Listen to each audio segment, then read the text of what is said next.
Bro உருளைக்கிழங்கு செல்லக்குட்டி சாங்க்கு dance எடுக்க ப்ரோ. உருளைக்கிழங்கு செல்லக்குட்டிக்கு அட இதை ஏகப்பட்ட பேர் கேட்டுட்டீங்க. அதனால இந்த வீடியோல தரமான சம்பவம் இருக்கு, மறக்காம பாருங்க. அதுக்கப்புறம் பாத்தீங்கன்னா பார்ட் டைம் ஜாபால ஏர்ன் பண்ண முடியுமான்னு கேட்டீங்க. கண்டிப்பா முடியுங்க. டிஸ்கிரிப்ஷன்ல லிங்க் கொடுத்துருக்கேன். அந்த லிங்க் கிளிக் பண்ணி நீங்க உங்க டீடைல்ஸ் மட்டும் கொடுத்தா போதும். டீடைல்ஸ்னா உங்க நேம் உங்க நம்பர் கொடுத்தா மட்டும் போதும். அவங்களே கான்டாக்ட் பண்ணுவாங்க. நீங்க எந்த காசு இன்வெஸ்ட்மெண்ட் பண்ண வேணாம், எல்லாமே ஃப்ரீ தான். இந்த பார்ட் டைம் ஜாப்ல மாசம் 50,000 வரை ஏர்ன் பண்ணிட்டு இருக்காங்க. உங்களுக்கு வேணா நீங்களும் ட்ரை பண்ணிக்கோங்க.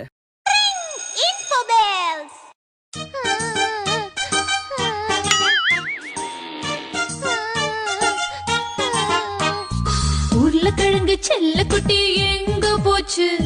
கத்திரிக்காய் கூடையில தூங்க போச்சு. கத்திரிக்காய் எட்டி முறைக்கு அழுதிருச்சு.